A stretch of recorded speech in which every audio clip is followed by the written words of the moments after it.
Jack White and Zion Williamson slamming it home. Get used to that. I love it. I love the hustle from Jack on that play. And, he rewarded me with it. That year, I remember whenever we'd be having like team meals or whatever, we'd look at the TV, it'd be ESPN on, and like half the time they'd be talking about us. These boys, Especially after coming from the Institute, how I was able to respond to being put in a challenging environment. I just knew like if I was going to go to college, I'm going to go to college. Jack White defending, blocked it, and then took it away. Oh, wow. Absolutely loved our team last year and obviously had a great deal of success. But as we got coming in, I feel like I've gelled really well with, and be able to finally get out there and take the court with him has just been a whole lot of fun.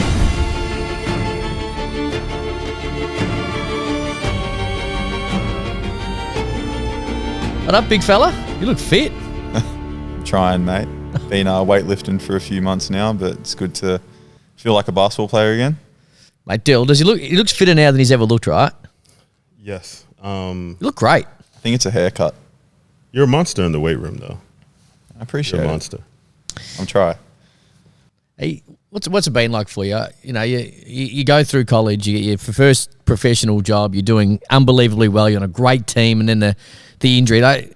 You've been great in the media, you're great when you're with your teammates and fronting up. But what's it been like this entire year where you haven't been able to play what you love? It sucked. It's probably been one of, if not the most difficult year of my life. I've had a pretty good run with injuries and whatnot throughout my career so far, and I felt like I was obviously pretty unlucky to come away with a broken finger, and then did the work for a month to get back to full health there, and then to obviously do the Achilles, one of the most significant injuries you can have. And my second game back was pretty tough to deal with after already kind of dealing with just being away from the game for a month. And I mean, you touched on it, like especially being a part of the group that we had. I was just having so much fun playing again, and we were obviously having success, winning and everything like that. So to be able to, take these injuries on the chin and not be a part of that fully was super difficult. Man, I forgot about the finger injury. I was actually watching the game right underneath the bucket, right? I think it's fair to say I would view you as a lover, not a fighter, right? Yeah, fair? Usually pretty good. But pretty well behaved. But it got a little antsy after that actually happened. It wasn't necessarily you, but a few of your teammates, and there might have been a little. I'm hearing that there might have been a little, behind the walls type situation. How angry were you in that play, or did you see it as a bang bang basketball play? Oh, I mean, no, it happens, and it was part of the NBL Cup. Like, that's kind of the whole premise of it. You got to play every quarter, every possession, right to the very end, because it all counts for something. And I guess that was my mindset coming into the game and making that play. And he actually made, like, watching the clip back, like he actually made a really good play at the ball. And it was just kind of the fact that I probably didn't expect it more than anything, and just went down in an awkward way. So, like, I didn't feel, I guess, any malice towards Tony Crocker, like, from that or anything. It was just the way the game goes sometimes. You get unlucky, you have an injury here and there, and that's that. You just got to deal with it. Did a couple of your teammates on the way to the dressing room have an issue with it? Oh, maybe so. Yeah, okay, no, that's fair. But I mean, like, I can understand, like, yep. Watching it back, like, it doesn't look great, but if you kind of have a closer look, it's really not that bad. And I'd obviously assume from their position it did look pretty rough. So I can understand why they were maybe a bit upset. But I was, yeah. I mean, I suited up that game. That was a part of a stretch when I was with you guys, with the club, and yeah, from our point of view, from our seat, it was, of course, it was the cup, and every point did count 100%. So you could understand why it was a bit of physicality under the rim. But yeah, for us, it was like it seemed like he took it a little far, but there wasn't too much addressing of it in the in the locker room, but there was a bit of a conversation. So I think I was more just upset that he thought he could jump with me, for real, and that he actually got some ball. I do like the rules around the NBL Cup. Every bucket mattered, and we see it more and more in all walks of basketball around the world. That the players essentially just not give up, but they have no want to actually score and play the game out. So if it is a smacking, the last 4 minutes of games just absolutely just fade away from nothing. So the actual idea of the NBL Cup and every single point mattering actually I think it made a huge difference to the product. Yeah, I think so too, and especially in that game, I'm pretty sure from memory, like we were up pretty comfortably, and it was one of those ones where in any other game, you know, you're just dribbling out the clock and kind of that's that. But, you know, 2 seconds to go, like I'm trying to make a play at the rim, like you rarely see that when you're up by, I don't know, double digits or whatever it was. So yeah, definitely added like another element, and I'm sure it was great for the fans to kind of get their full money's worth, even if it was a blowout or anything like that. So yeah, super interesting though. Hey, you're just back on court, man. How's it feel? Feels really good. Like a little rusty, obviously, after what's it been, 8 months or so away playing 5-on-5 and that. But I'm just having so much fun. Like I love this group, even though we lost a lot of the guys, and I absolutely loved our team last year, and obviously had a great deal of success. But the guys we got coming in, I feel like I've gelled really well with, and to be able to finally get out there and take the court with them has just been a whole lot of fun. Yeah, you're a teammate through and through. I mean, you're somebody that it's easy for the guys to gel with, and you know you bring a bit of culture, you bring a lot to the team. You know, being someone, I'm sure we're going to touch down on it in a second, but being someone coming in as a Duke captain, you know, a country boy from Australia, you know, you have a unique background, and it really does bring, you know, a bit of leadership, youth, and you know, some excitement to a club. So I'm sure United was happy to have 14 back into a full practice. Yeah, I mean, I've tried to maintain, I guess, the voice that I feel like I've had within the group, even though I haven't been out there on the floor, and I've just tried to bring that energy that I feel like is important to, I guess, just having a successful environment to get better. Like you don't never want to walk into a gym and it be quiet, and you know, like I feel that, and then like it annoys me. So anytime, you know, I come into an environment, I feel like it's not up to the level, and especially I think coming from Duke, it's such a high level environment where I was kind of preached by coach on a daily basis, and obviously being an older guy in that program as I went on, kind of carrying, I guess, the bulk of that responsibility to really create a high level environment with energy and talk and attention to detail. I feel like it was just kind of inevitable that I brought that here. And even though I was a younger guy and new to the group, you know, I feel like that really helped me, I guess, break the barrier of just feeling like another young guy and feeling like a rookie, and, you know, feeling valued and feeling like I was bringing value to the group.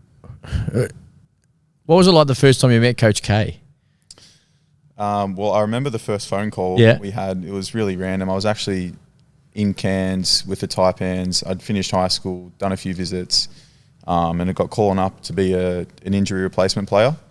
So I was up there for about a month, and I remember after one practice one day, my old man just sent me a message on Facebook saying, "Hey, hope you're doing all right. I just got off the phone with the assistant coach at Duke, John Shire, who ended up being the coach that recruited me." And I was like, I thought he was just having a laugh because it was the most kind of out of the blue thing ever. And then they're like, yeah, like Coach K and the rest of the coaches want to get you on a phone call in a couple of days. I'm like, all right. So a couple of days go by, and I just remember, like, if we finish practice, I'm just sitting there on my phone, and I get the, you know, like the US number coming through. I'm like, oh God, like here we go. Don't make a fool of myself here. And yeah, like comes through, and I'm taking the call, and I'm just as nervous as you could imagine. Talking to him, like obviously, you know the pedigree he comes from, and you know the success and kind of how he's viewed within the basketball world. So I was pretty shook. So what happens in those type of calls?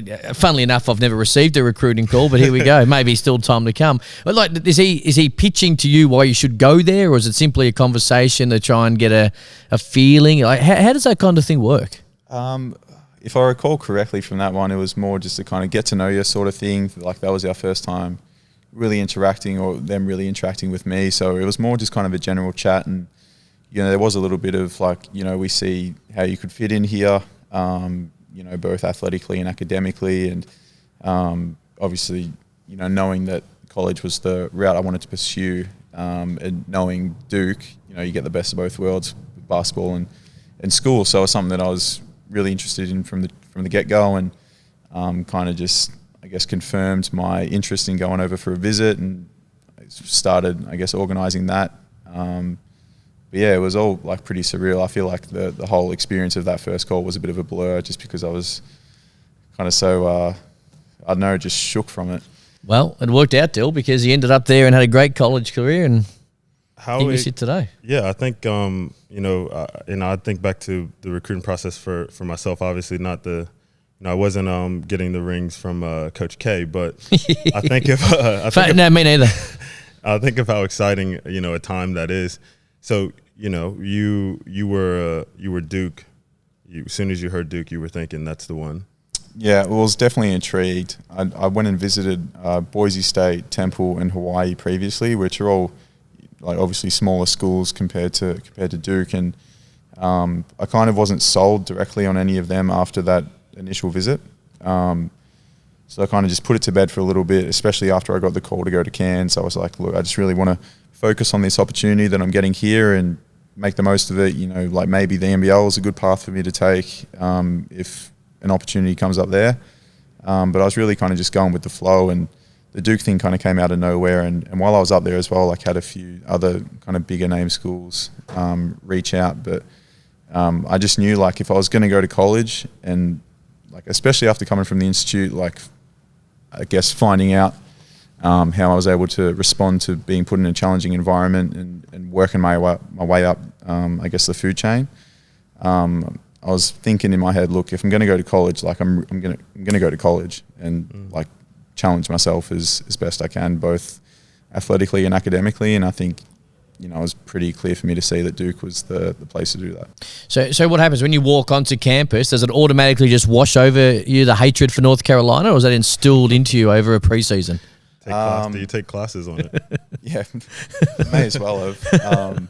But no, it was weird because I hadn't been in that environment before, and especially with sport here in Australia, like it's a different world. So going over there and kind of being immersed in that environment from day dot, you find out pretty quickly. Like people find out who you are. Like you go out in public and there'll be like North Carolina people around, and they'll kind of look at you, I guess, a different sort of way, and you're like, oh, like, what's going on here? So no, it was definitely interesting, but it was a cool environment to be a part of because it just added, another dimension of, I guess, the whole experience. Like especially as an international kid going across and experiencing the US and basketball over there, like I've really felt like I was getting the most of the experience. I could be wrong here in the maths, but they would have won the national championship your freshman year, right? North Carolina. Did they win? They won in 27. I was over there and it was remarkable. Yes. Not necessarily just North. Like, does that just burn inside you and the crew? Well, I actually wasn't thinking about it till you brought it up. But thanks for reminding me. I was just making sure that you needed some fuel. I was just trying to get you amped up a little.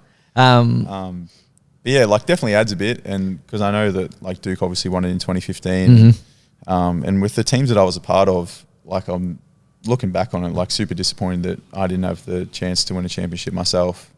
With all the talented teams that I was able to be on, so that I guess leaves a little bit of a sour taste in my mouth. But what can you do? Dill touched on it. How did you find it? Obviously, you're the ultimate teammate. You're loud, and the way you buy into everything that gets thrown towards you, be it college, be it here at the NBL. So you're there, and you're there each and every year, and you're something, of course, you could be lent on from the coaching staff and Coach K, and of course that's the honour of being the captain. But there's a lot of one and dones in like. How do you find having a new batch of potential superstars come into college the way you go about it? Are they all receptive to what has to be done, or are they already looking forward to doing their 1 year and going to the draft? How did you find it? I think at Duke, like we were super lucky with that. Like obviously, kind of I guess the whole environment of what Duke was trying to create. Like 10 years ago, you wouldn't have guys, they wouldn't be recruiting guys like that, and they'd be looking for guys that would be there the whole time and kind of creating that, I don't know, I guess that continuity with teams and that. But like obviously when I got there, like Jason Tatum, Harry Giles, Frank Jackson, the next year, Marvin Bagley, Wendell Carter, like all these guys coming through. And, it's definitely tough, coming in as an 18-year-old kid, you have all these voices in your ear saying you're going to be drafted, this and that, and you're only going to be here for a year. But I think the good thing with Coach and with Duke in general is they kind of stuck to the guys who had really good character. So, like, especially when I became captain, and it was kind of, I guess, a major role of mine to make sure the whole group was together and on the same page. like I really didn't have those issues because the guys that were coming in, like the Zions, the RJs, Cam Reddishes, like they really embraced like being with coach, being a part of each team and just making the most of that year they were there, like knowing they were going to leave. And like it was never really about them. Like I guess it was imprinted in their minds that, you know, if you take care of the team stuff, like your own individual stuff will take care of itself. Like if we win, like you're obviously inevitably going to do well.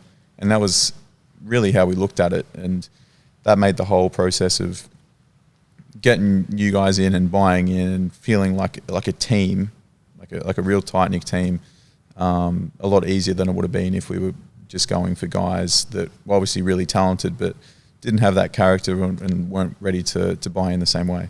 I know you would have had many a Zion experience, but I'll just run you through mine. We're at Summer League for his first ever game. The joint's jumping, first ever sellout, first Friday night, earthquake. It was a remarkable 20 minutes. So the joint was going nuts. Everyone's there. The Kawhi Leonard, Paul George news had just dropped. So he's going like, it was just a really weird situation. And Liam Santamaria, who I do NBL overtime with, we're in the stands and we're Melburnians. So we haven't, I don't know how many earthquakes you boys have come across, but I've never been in one. And Zion's... A few weeks ago, mate. well, at the time, that's exactly right. And then next thing you know, that it's going nuts. So I did what anyone would do. I went courtside to look because, you know, Floyd Mayweather was there, LeBron was there. I just went to look after the crew, and then Xavier Cooks happened to be there as well because he was playing in the game after. It was remarkable, and it's something that it gave an insight to the phenom that he is, and that's something that he's had to deal with. Not just with you and into the NBA, but prior to that as well, right? Yeah, 100%. Like that year, I remember whenever we'd be having like team meals or whatever, we'd look at the TV, it'd be ESPN on, and like half the time they'd be talking about us, and we're just like, damn, man, like I got night class in like 2 hours, like I've got to write this paper, like they're all talking about different stuff, and we're just like the spotlight that was on our team that year was unreal, and especially like him and RJ and Cam and Trey Jones, like it was just next level. But the coolest thing about Zion, and like I don't know if you've had the chance to like chat to him, but like as big time as he is as a player, and you know all the eyes that are on him, like he's just a great person, like great teammate, like funny guy, like hard worker, comes from a great family, and like yeah, he's just super switched on. Like if there was anyone that was made for that kind of attention and dealing with these experiences as being, you know, touted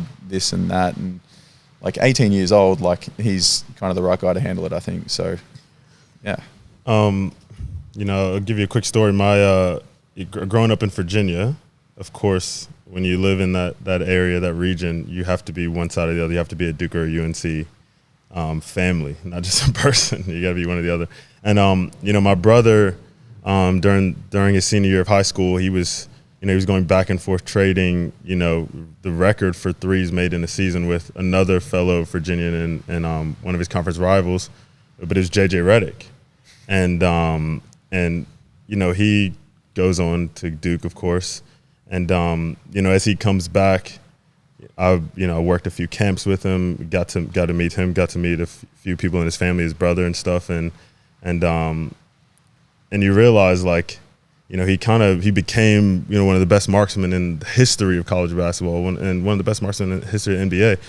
Are there any other fellow, like, you know, alum or just people through that channel, through the Coach K, through design? Are there people you met where you kind of had like a wow moment, like, you know, as a young basketballer growing up, being in the same place with somebody, and you're like, holy shit, this is the guy, you know? Yeah, 100%. I mean, geez, I could make a pretty long list, but like Christian Leitner would be coming around practice, like Grant Hill, Carlos Boozer, like Jay Billis, even involved in like media days and all that. Johnny Dawkins,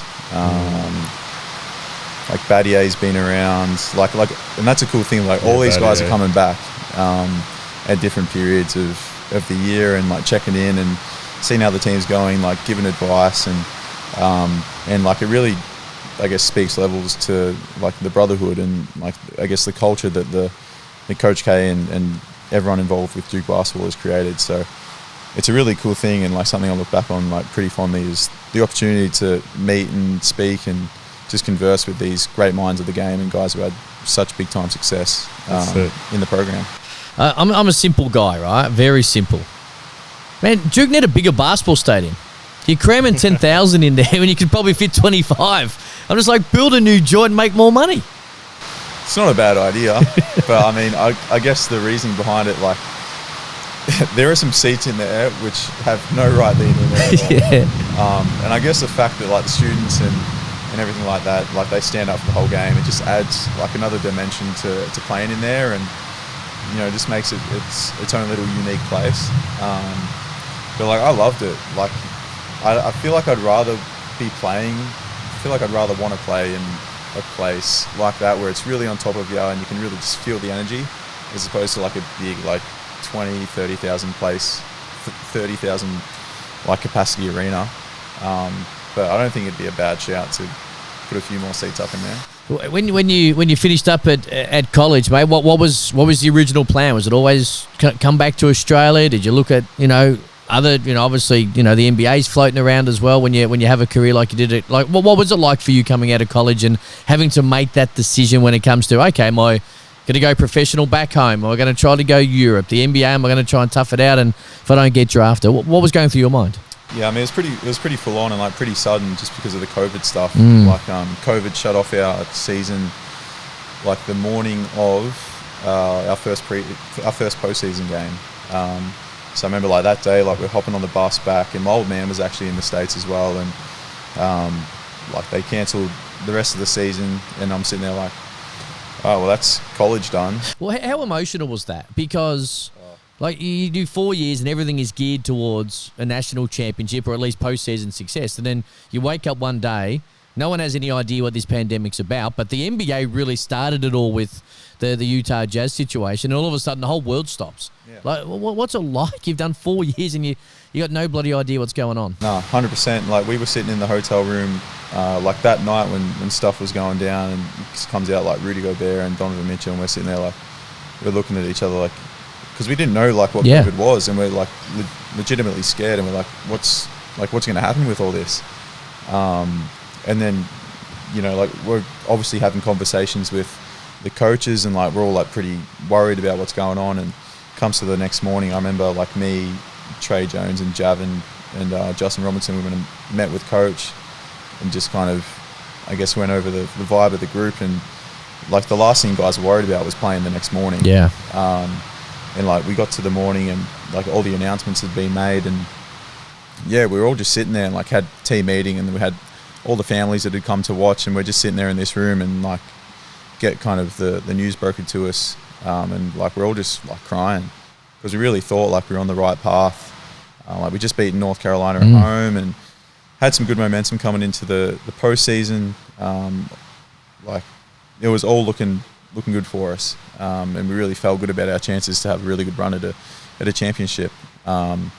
So yeah, for that to get cut short and like just be stuck thinking like what if was super difficult. That North Carolina win would have been senior night, right? Yeah. Well, I assume you cried that night as well. Yeah. No. Well, what's it like? It's unreal, deal watching it back from here for us, armchair experts all the way in Australia, and the emotion around it. What's it like? Yeah, it's weird. It like sneaks up on you because the time goes by like so quick. And I remember like before, and I was like, damn, like I'm really about to run out here for the last time, and like that's that. And like obviously when the ball gets thrown up, like it's like you're good, but like all the anticipation leading up to it, and like yeah, it's just such a surreal experience, and especially to have it in an environment like Cameron Indoor, playing North Carolina. Yeah. Like it's all happening. So no, it was surreal. It was an emotional night, and yeah, like just obviously shocked that was kind of the last college game got to play. Yeah, I can imagine a senior night for a Duke player, Cameron Indoor, would probably be the best senior night for a sportsman you can have. So yeah, I mean, it's unique. Like we've adjusting to the world with COVID, adjusting to sports with COVID, and I know it's like it seems to be a bit of an old topic and stuff, but kind of pushing that aside, I know that's been a component of your early start as a professional. But putting that to the side, how have you enjoyed officially being, you know, full-time professional athlete, you know, like you're still young, but yet, you know, a few years now or a couple years now, you know, at this level, like what is it like? What do you feel like? I'm living the dream, man. Yeah. Like I got no complaints. Like this is what I've been dreaming and wanting to do since I was a young kid, and you know, for it to be, I guess, my reality is pretty surreal. Like still have to pinch myself at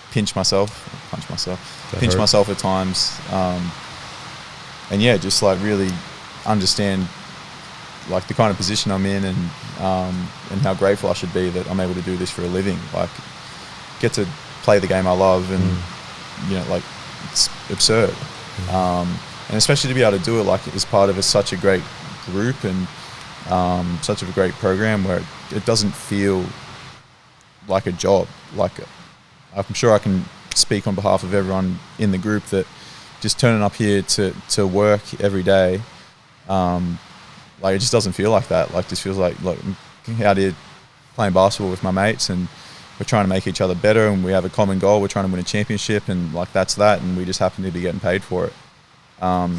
So like literally no complaints. Like it's been everything I could have imagined and more, and I've just loved being home and being close to family again after living away from home for 6 years. And obviously COVID's thrown a bit of a spanner in the works with that, and I guess that's the thing I'm really looking forward to about this season. It's not only being back to health and like playing again, but just really embracing like all the NBL has to offer in terms of crowds and atmosphere and everything like that. So I'm loving it. Got the coaches challenge in the NBL this year, and I like it. How do you think Dino's going to go? Because he rides the referees, and it's like I like that as well. I like the referees sometimes copping it. How do you think Dino will go with the coaches challenge? I'm going to have to say he'll go pretty good. Yep. You know, I don't want to step on my own feet here. Also true. But no, like I think he'll go well. I think like he's able to control himself really well in terms of like going at the refs, but like not taking it too far. And I think too, like just the trust he has, you know, from himself to us players. Like if we're pretty passionately wanting to, I guess, dispute a call, then like he'll take our word on it and trust us. Maybe if I did it and I got it wrong, like maybe he might not listen to it again, which is fair enough. But yeah, I think it's a good thing, and especially too, like if you get the challenge right, then you don't lose it. Like you continue to have it. I think that's a good. I guess adjustment from last year. Hey, they should do that in the NBA. No, well, they should lose it even if you. Yeah, even if you use it, and if you use it and you win it, you lose it.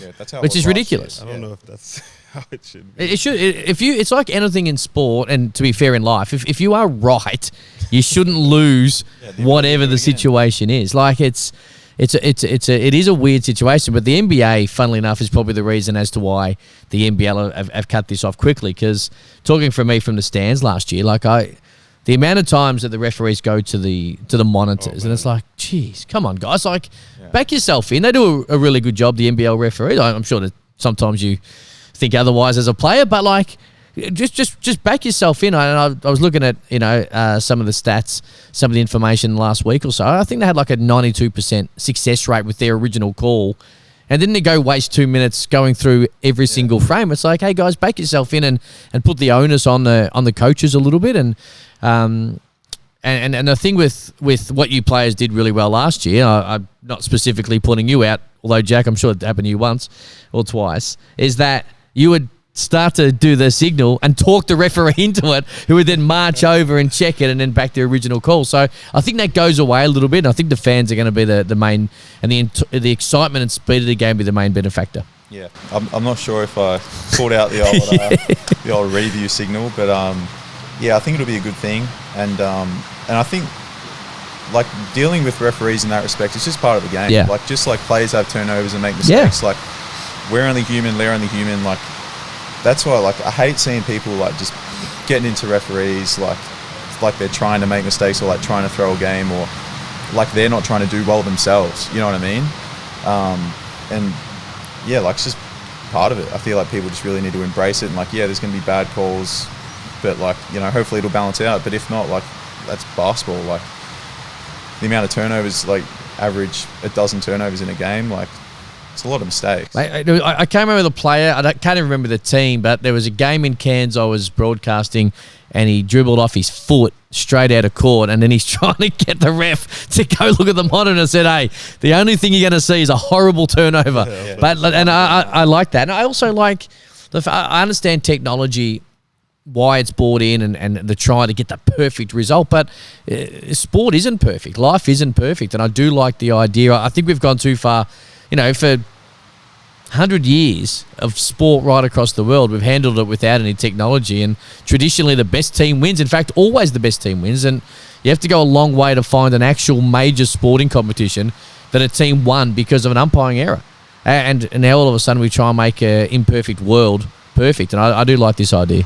Yeah, and it's just something you got to deal with. Like, it's just part of the sport, it's part of the game, like part of life, and you just got to be able to deal with things that aren't exactly in your control, and it's a privilege that you're able to, I guess, learn that and develop that skill while playing a game of basketball, as opposed to something that's pretty full on in life. Now, I'm not sure if Dill is able to be in this conversation because he's a Frankston Blue in the NBL 1 and looking forward to hopefully an uninterrupted season next year for a league that gets bigger and better. But you've got a 10-year deal with the Geelong Supercats, I believe, is what I got told. Long-term, real Buddy Franklin-esque. But it is now the Hoop City Geelong Supercats in the NBL, both the men and women. Now, a little tongue-in-cheek, but you are going to be back there next year with the Hoop City Supercats, aren't you? Yep, I am. So, signed on for next year, and actually just got the news today about the naming rights from Hoop City for the Supercats. And obviously, if you follow me on social media, you'll know I'm a big Hoop City fan, and obviously them creating a home for us as a club with Melbourne United, and currently building out another facility out in Geelong as well. So I think it's really exciting for them as a business and how they're growing at such a fast pace, and just the quality of what we have here, where we sit now, is incredible.